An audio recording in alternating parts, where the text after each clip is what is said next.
2 weeks these trips of yours will take. Spitted to Archestratus. 2 weeks each way, Archestratus replied to the fat man.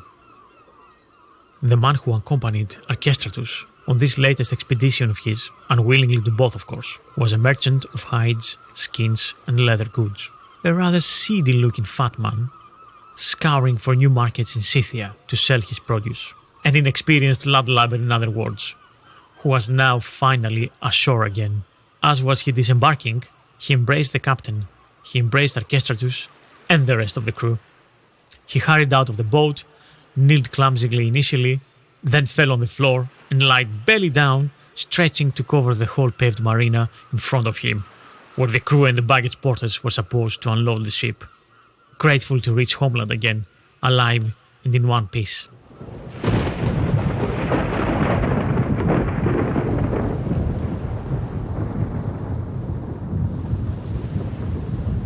They've been out at sea, on board of the flat-bottomed, round-hulled, sail-powered holkas, which is a type of ancient Greek cargo ship, a sturdy vessel with large drafts, for the best part of 80 days. Well, aside from the nights that they had spent in seaside market towns, of course. And the trip took so long because Archestratus had other ideas. He knew 2 weeks weren't near enough the time he needed to discover and taste what eluded him in the previous trips to the Black Sea. The captain of the merchant vessel Eutychia, which means good luck, was easily persuaded to change course due to his love for silver. And the merchant needed and wanted new markets and new customers, so it was in his interest to follow regardless. What Archestratus' main concern was is that he wanted to eat the freshest local fish in each town they stopped, the delicious specialty that the new spring had brought to the coastal seas. What the local fishermen caught, and all before they were salted or pickled or made into garum. Archestratus wanted only the best in its simplest, purest form. That meant stopping numerous times along the route towards their final destination. That was the important Greek city of Phanagoria, strategically placed on the opening of Maeotis Lake, nowadays the Azov Sea, where it meets the Black Sea on the Cimmerian Bosporus, where the numerous tribes of Scythians live. That was the interest of the merchant, the Scythians. They had gold and boundless wheat, and even more horses than grains of sand. Surely, they would be the ideal market for his leather goods. For our ancient hipster hero, the only goal in sight was the fresh fish of the town and the famous garum they produced. But Phanagoria and her goods had to wait. Firstly, they've stopped on the island of Euboea, at the town of Chalkis, where the strong currents of the strait made her famous for her fresh fish. Then, at the island of Lesbos, for some vintage wine, equal to ambrosia that the gods drink according to some. Then a stop to Byzantium for some bonito, with a further stop at Sinope, a Greek colony in Pontus, the southern part of Black Sea, modern-day Turkey. 80 whole days to return to Syracuse, in Sicily. Archestratus, though, didn't share the merchant's enthusiasm for reaching home. Already in his mind, he was planning the next gastronomic adventure for his forthcoming book about cookery, called, well, he hasn't decided the title yet. Maybe Gastrology or Gastronomy. Anyway, he was planning his next adventure to the Carthaginian colony of Gadis, or Gadir, modern-day Cadiz. Beyond the edge of the known world, really. Beyond the Pillars of Hercules. What fresh produce will he find there? Their incredible garum was already legendary. 12 pints of the garum there cost the equivalent of 950 kilos of wheat, or 2,000 loaves of bread. And Archestratus couldn't wait to taste the fresh migrating Atlantic tuna. According to rumors, it was huge there, as big as a bull. That was the next trip. But what about the year after? The next summer, well, he was planning to hire a trading boat, all to himself this time, no greedy merchants, with its own crew and captain, and spent the whole season, 5 months, doing the length of the Mediterranean Sea, circumnavigated it from one end to the other, stopping on all the Greek cities, but also the Carthaginian ones, Etruscan and Egyptians too. That would be the most ambitious gastronomic voyage yet, that no one else had dared to accomplish. So devoted to luxury he was, that needed to seek out very carefully, with great diligence, whatever related to his stomach, so he can write with the greatest accuracy, where every kind of eatable is to be tasted from, at the right time, in the greatest perfection. But all this had to wait next year. Maybe, when this is done, he can retell his adventures, perhaps as an epic poem, on the style of Homer or Hesiod. That would be an appropriate way to narrate it to the king of Syracuse next autumn. What unknown pleasures await.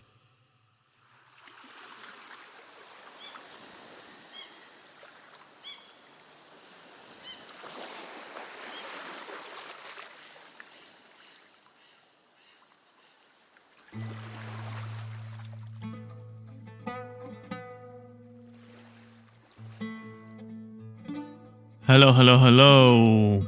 Welcome back to The Delicious Legacy, an archaeogastronomical adventure through history. With me, Thomas Dinas. Thanks for tuning in for the second part of our adventure in ancient Mediterranean around the year 330 BCE, with the most audacious gourmand of the ancient world, Archestratus. A man or a legend, you decide.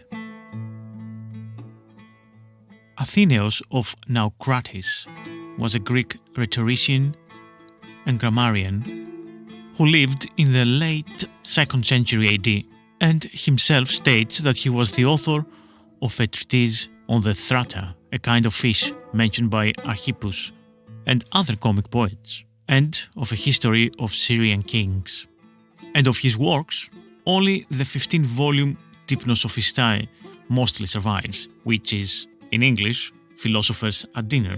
And Hypnosophistae is one of the important books that we have from the ancient world about what people ate and how they ate it back then. So basically, in a sense, this is a long work of literally historical and antiquarian references set in Rome, of course, in a series of banquets. And basically, from this work, we have many quotes from ancient philosophers and foodies and so on.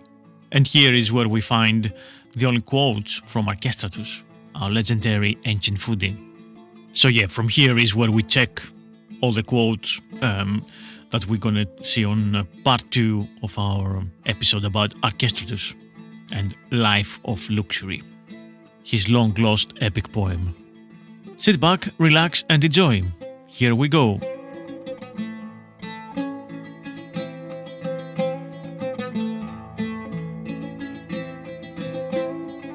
Fragment 18, Athenaeus 293f.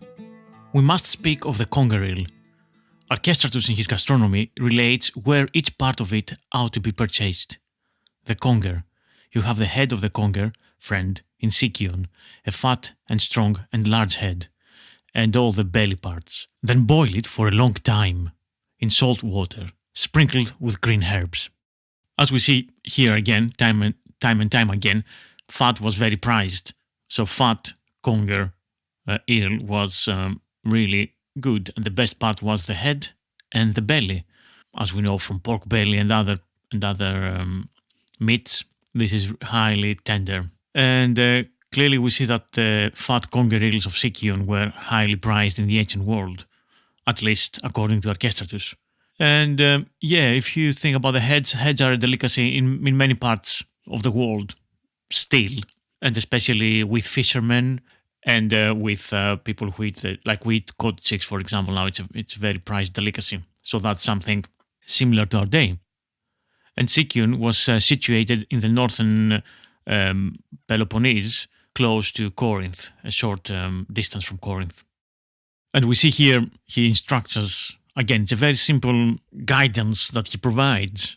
Just boil it in salt water and then sprinkle it with green herbs. And here the sprinkling is happening after the cooking, so it's not about wrapping it and protecting it from the fire and so on. So that probably is for the flavor, for the full flavor of the herbs later on. As we sprinkle nowadays parsley on our fish. The herbs are probably similar to parsley and mint and coriander, fresh coriander that we use nowadays. Fragment 19, Athenaeus 294a. Proceeding to the regions of Italy, this fine travel writer then says, and a really impressive conger can be caught, which is as superior to all others as is the fattest tuna to the worst crawfish. From this fragment, we can see again how much Archestratus, in Athenaeus quotes, of course, prizes the eel, the conger eel. The crawfish is not the crustacean crayfish. This is different. It's actually a fish called Umbrina cirosa, I think the scientific name of it. The sea drum, I believe. So this is a fish that lives in the Black Sea, in the Mediterranean, and the Eastern Atlantic Ocean, in the warmer parts of it. Yeah, so this is kind of commercially important fish as well, nowadays too. And I believe in Greek is Milokopi. If anyone has any different information, let me know, please. Fragment 20, Athenaeus 295c. Archestratus praises the head of the greyfish as follows: "But buy me the head of a greyfish, Glafkos, at Olynthus and Megara, for it is caught in the sacred shallows." For what he calls greyfish, we not certainly again which fish is that. Again, we see here the head is highly prized, and I guess it's the desired texture as well as the flavor of the head. And Olynthos obviously is in modern day Chalkidiki region, so North Greece. Again, excellent place for catching delicious fish. And Megara is south of Athens and north of Corinth, basically. Fragment 21, Athenaeus 285e, 286a. Lynceus of Samos, in his letter to Diagoras, praises the small fry of Rhodes, and sets many Athenian products beside those from Rhodes. With small fry from Phaleron, Rhodes matches the so-called Aenean small fry. With the sea lizard, the Elops and the sea perch, and her reply to sole from Eleusis and mackerel and any other fish they have is to bring forth the foxfish, thresher shark, a greater glory than all of the Cecrops. The author of Life of Luxury advises anyone unable to buy the fish to get his desire by crime. He means the chef Archestratus, who, in his famous poem, says this about the foxfish. In Rhodes, the foxfish, Alopex, is the dogfish, Galeos, and even if you risk your life, if they refuse to sell it to you, seize it. This is the fish they call fat dog in Syracuse. Afterwards, put up with whatever is fated for you. This is a very interesting passage. Athenaeus takes us into a whirlwind of different fish and different areas of Greece, trying to confuse us a little bit. So the main bit here is that the dogfish, Galeos, or which is a type of shark, or the thresher shark, it seems to be one highly prized for its meat. The Rhodian dogfish perhaps is one of the sturgeons, which is the dogfish of Syracuse.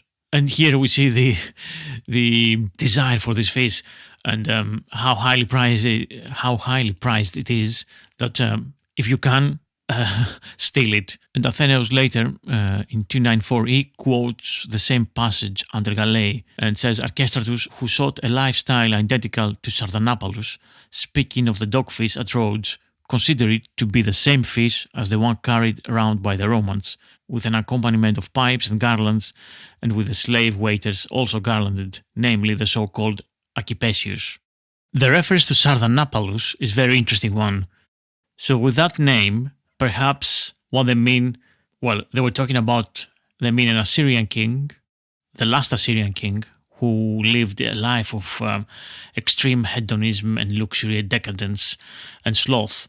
and he was burned and he died and destroyed his empire and so on. And in more historical reality, I think they mean the king Ashurbanipal, who wasn't the last king of Assyria, but one of the last, and there was an eternal strife in Assyria. So I think here the reference is that this life of decadence, luxury, and wanting the best food and women and sex and all that leads to destruction of everything that is holy and sacred and makes us civilized. With this image, the ancient Greeks, I think they were projecting the difference of the East and West of the Greeks and the Persians, that the Persians lived a life of luxury, a life of decadence, but the Greeks were austere, and that makes them tougher and better to survive, which is, of course, a little bit of nonsense. But hey, I just thought to clarify this point here. And where he mentions a greater glory than all of Cecrops, this Cecrops was the first king of Athens, a legendary mythological age king. So yeah, here Cecrops stands for the city of Athens. Fragment 22. Athenaeus 326f. Archestratus the Daedalus of tasty dishes, in Aeneus and the Pontus by the Sophies, which some mortals call the dug out from sand. Boil the head of this fish, adding no flavoring, but putting only in water and stirring often. Serve by it pounded hyssop, and if you want anything more, drip on it sharp vinegar. Then dip it well and hurry, even to the point of choking, to swallow it eagerly. The fin and the other parts of the fish are baked. Another tantalizing sort of recipe here. Again, you boil the head, simply, no flavorings, stir often, and serve by it pounded hyssop. So the sawfish may be the same as boarfish, which are tested in Sicily, and here in the northern Aegean and the Black Seas. So Pontus is the Black Sea. And yeah, you eat it with some hyssop and vinegar. And here we see also fin and other parts are baked, but the head is boiled. So you have all these differentiations on the different parts of the actual fish. So you can cook the head this way, you can do the belly another way, you can roast, bake, and so on. So you see we have this small evidence on how to cook different parts of the fish better.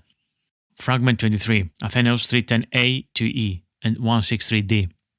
The dog shark.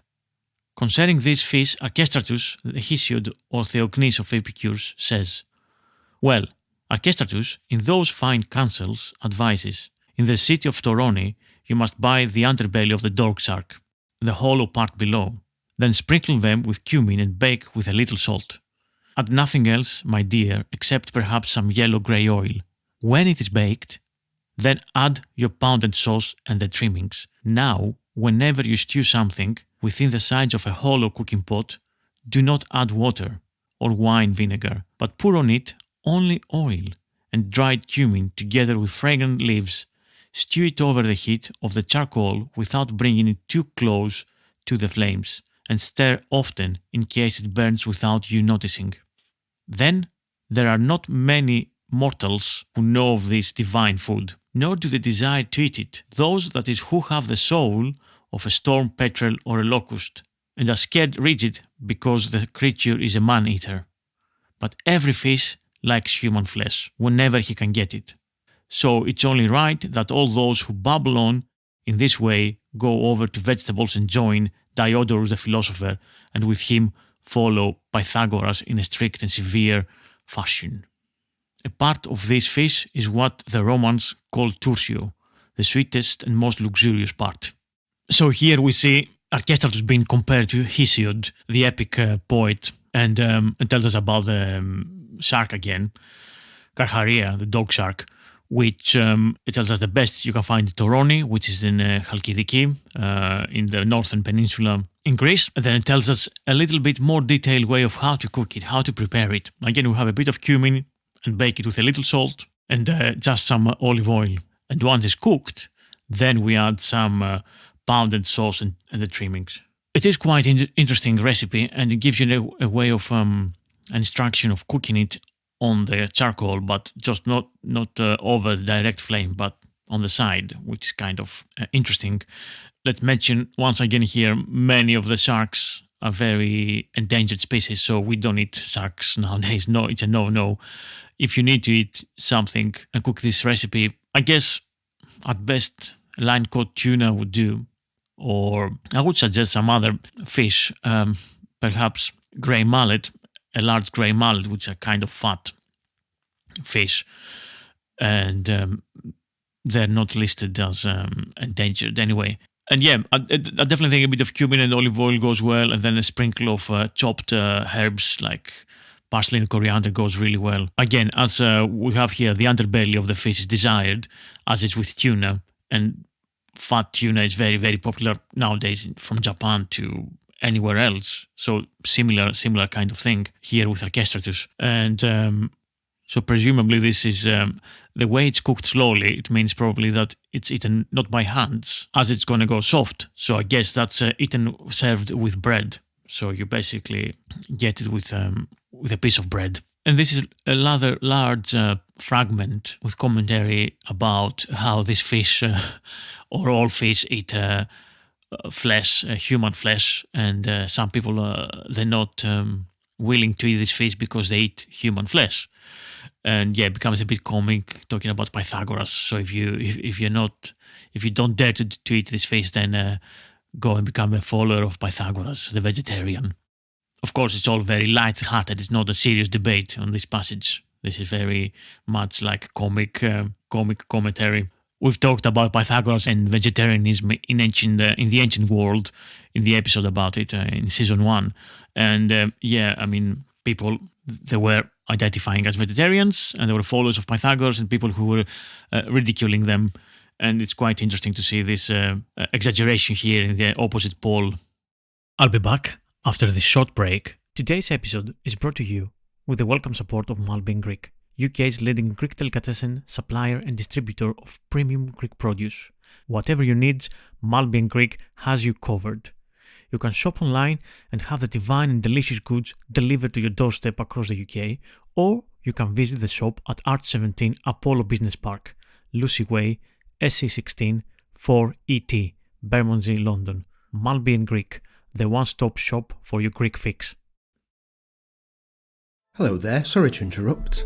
My name's Dr. Neil Buttery and I'm host of the British Food History Podcast, a podcast that you, as a fan of the delicious legacy, might be interested in. I explore British food and its history in all its glory, with interviews with special guests, recipes, reenactments, and tracking down forgotten recipes and hyper-regional specialities. Previous topics include medieval eels, 18th century dining, curry, London street food sellers, breakfast, and the good old Yorkshire pudding. Search for the British Food History Podcast wherever you get your podcasts. And now, back to the delicious legacy. Cheers! Fragment 24, Athenaeus 104f.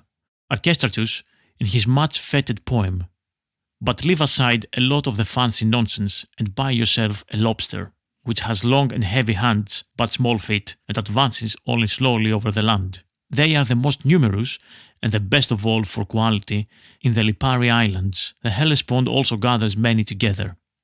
Again, here it tells us where to get the lobster, but not how to cook it. And by lobster, it could be either the spiny lobster, or it could be the actual lobster that we eat here in UK. But yeah, from the passage, it's not clear which one is which. Both inhabit the Mediterranean and the Aegean waters, especially the cold waters of the North Aegean.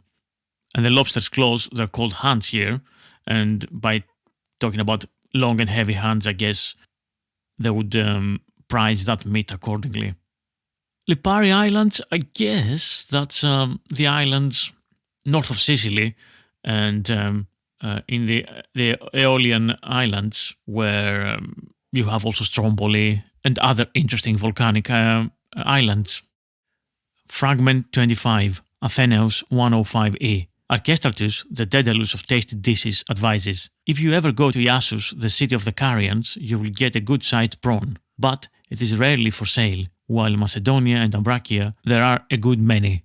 Again, here we see the praise for Ambracia in western mainland Greece, for the fish and the seafood. And of course Macedonia, again, the waters, they're rich in crustacea. And the Ionian city of Iassus is again It's on the coast of modern-day Turkey, in the Aegean coast, so near Izmir. Again, and in Athenaeus there's praise for the prawns from Izmir. So we see again these places that are mentioned over and over about how good the produce from these specific areas is.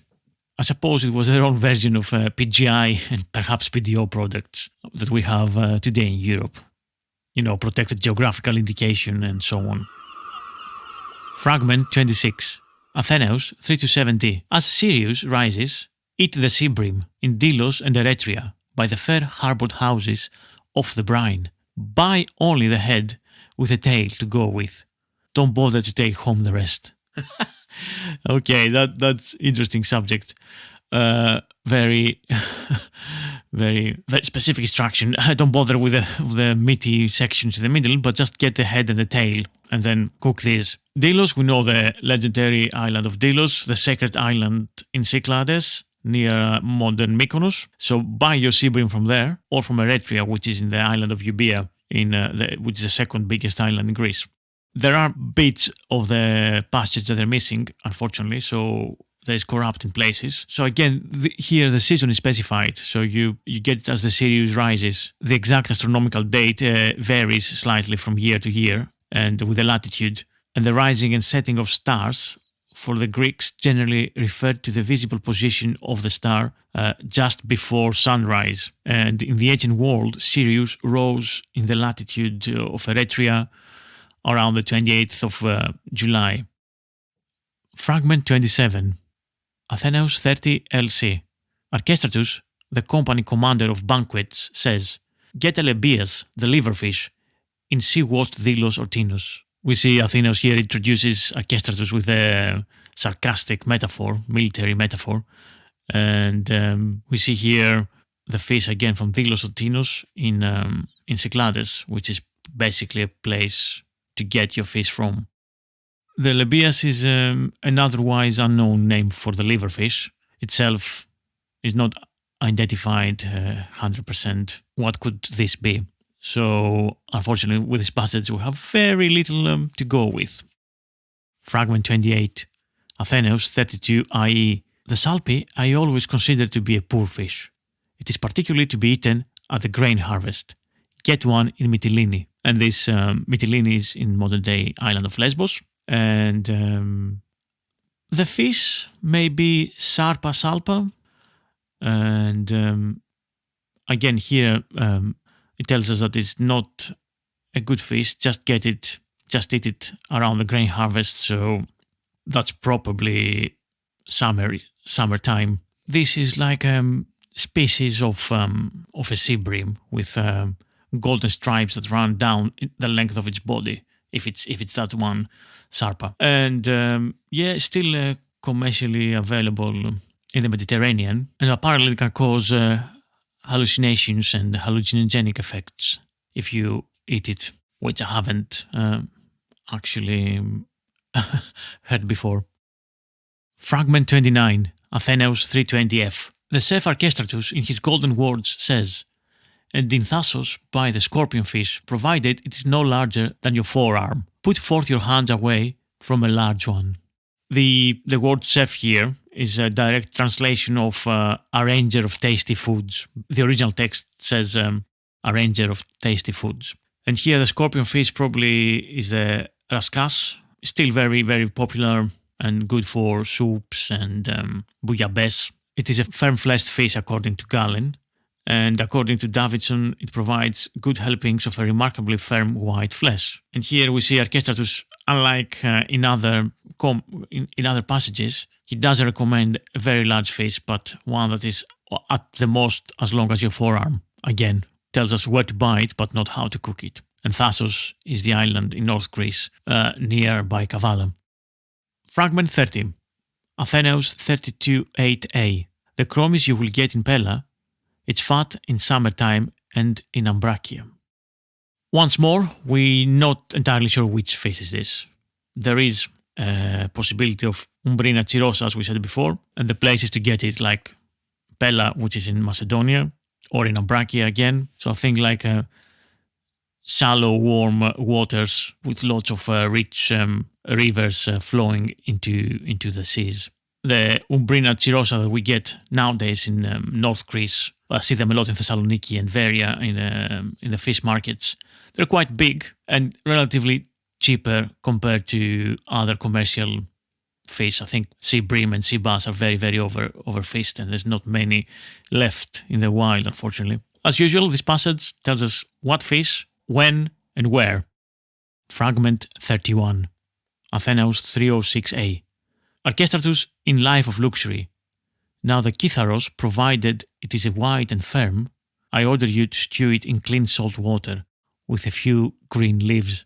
If it has a reddish yellow appearance, and is not too big, then you must bake it, having pricked its body with a straight and newly sharpened knife, and anoint it with plenty of cheese and oil, for it takes pleasure in big spenders, and is unchecked in extravagance. So, kitharos, which we can translate as the lyre fish, is unidentified, possibly a flatfish, and probably, again, there are so many possibilities here. We see here the large fish is valued this time compared to the scorpion fish. And then you cook it simply in a brine with some herbs.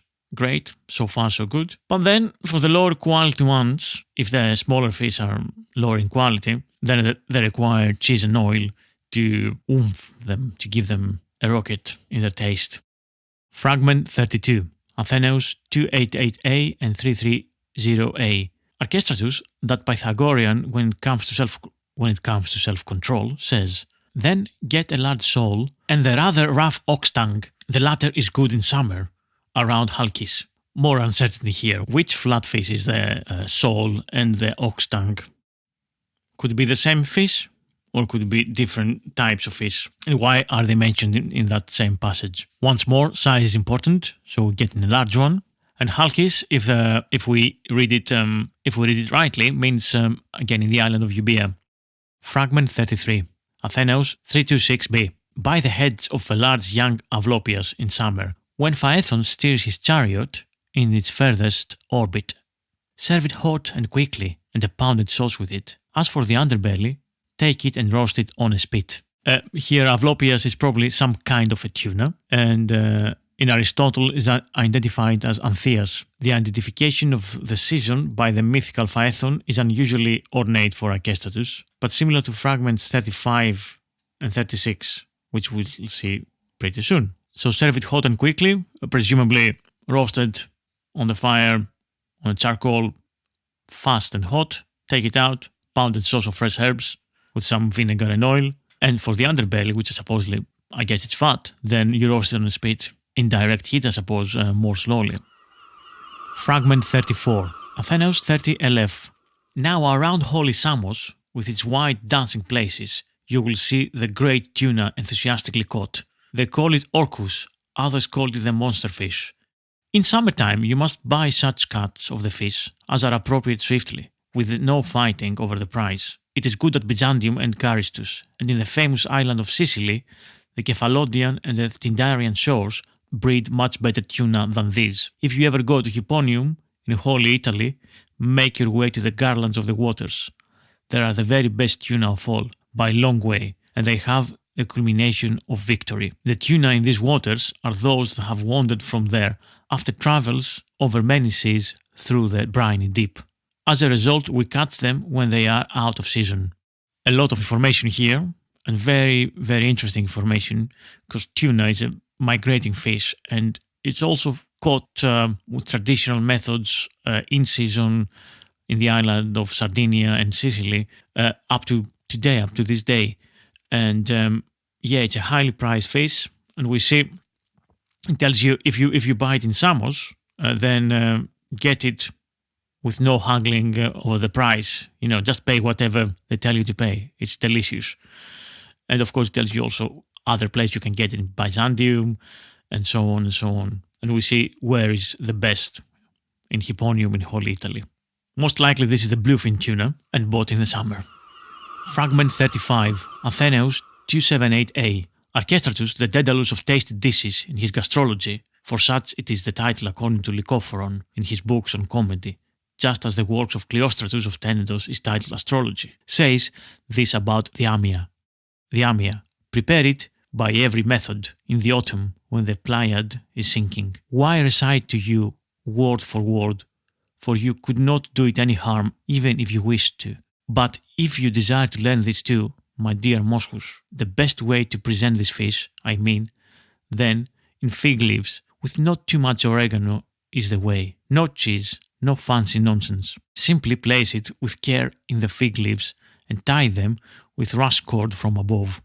Then put it into hot ashes and use your intelligence to work out the time when it will be roasted. Don't let it burn up. Let it come from lovely Byzantium if you wish to have the best, though you will get a good one if it is caught near here. The furthest from Hellespont, the worse the fish. If you travel over the glorious salt ways of the Aegean Sea, it is no longer the same fish at all. Rather, it brings shame on my earlier praise. I love this passage, and it has something of a lovely instruction on how to cook the fish. So you wrap it in fig leaves, you put in hot ashes, and you wait, and you judge it by your intelligence and your experience on how to cook on charcoal and ashes. And you see here, no cheese, no fancy nonsense. Basically tells us, cook it simply, man. That's how you should eat it. When it's fresh and it's from Byzantium, it's delicious. That's all you need. By amia, probably we mean a fish like bonito. And in the 4th century BCE, the Pleiades set on 26th of April. So we're talking about springtime. This use of fig leaves for wrapping is not uncommon. It's used a lot in many ancient recipes and ways and methods of cooking. And sometimes it was eaten, sometimes it was just for protecting the food from the fire, from direct fire and so on. And here we just see, I think it just imparts a little bit of flavor to the fish, but not much. The real function here is to prevent the fish itself from being scorched. There's a question where here is. Let it come from lovely Byzantium if you wish to have it the best. So you will get a good one if it's caught near here. Where is near here? We don't know. Is he talking about Sicily, Yella? Or is he writing from somewhere else? Or is this Athens? Who knows? Fragment 36. Athenaeus 321c. The wise Archestratus says, whenever Orion is setting in the heavens, and the mother of the wine-bearing grape clusters is casting away her long hair, then is the time to have a baked sarg sprinkled with cheese, a large one, piping hot, and cut with sharp vinegar, for its flesh is naturally tough. Remember to take care of every tough fish with this method. Now the good fish are naturally tender and have a fat flesh. Simply sprinkle this lightly with salt and brush with oil, for they possess in themselves the fullness of delight.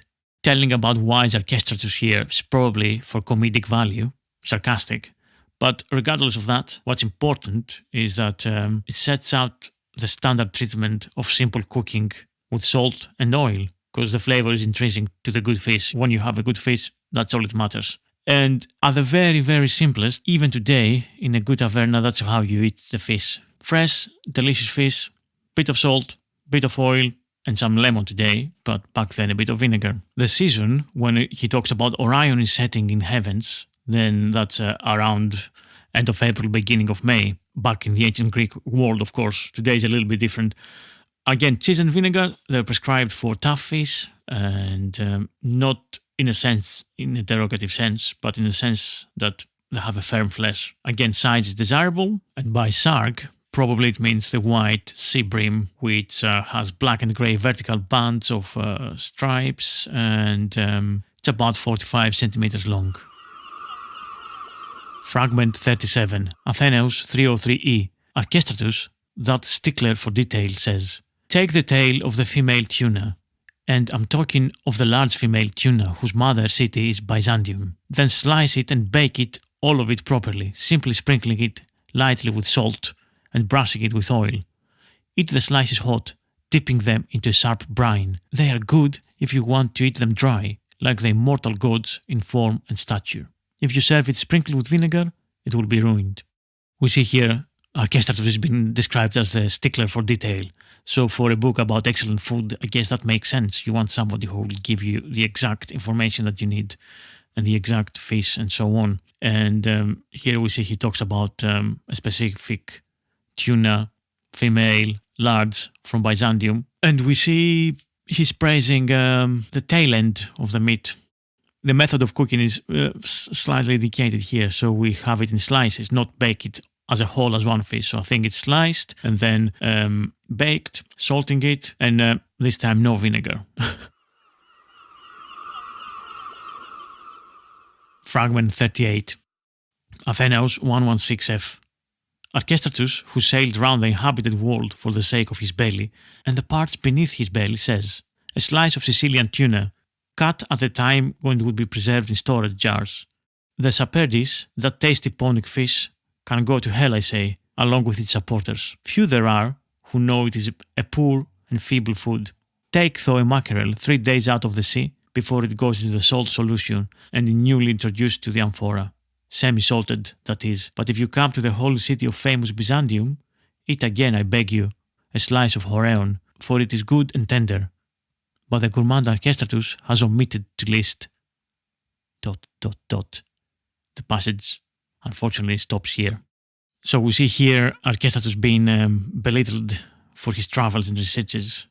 The comment from Athenaeus connects the sake of his belly, the pleasure of his belly, to the pleasure of other lower pleasures, let's say, such as sex. On this fragment we have some valuable detail on the salting of oily fish in amphorae, for ease of transport, of course, but also the different qualities depending on the fish and the amount of time it's in the salt solution, and whether the fish was in season or not. So the word horeon, eat again, I beg you, a slice of horeon, that means a fish in season.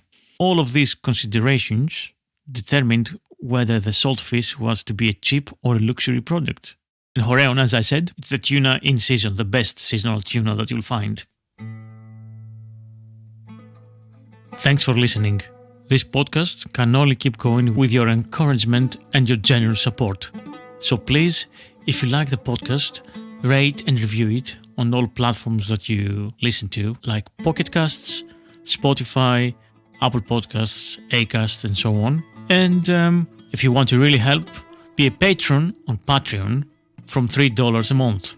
So you get access to all episodes ad-free and early. Thanks once again for listening. I've been Thomas Dinas, and this was the Delicious Legacy Podcast. See you next week for part 3 of Archestratus' Life of Luxury.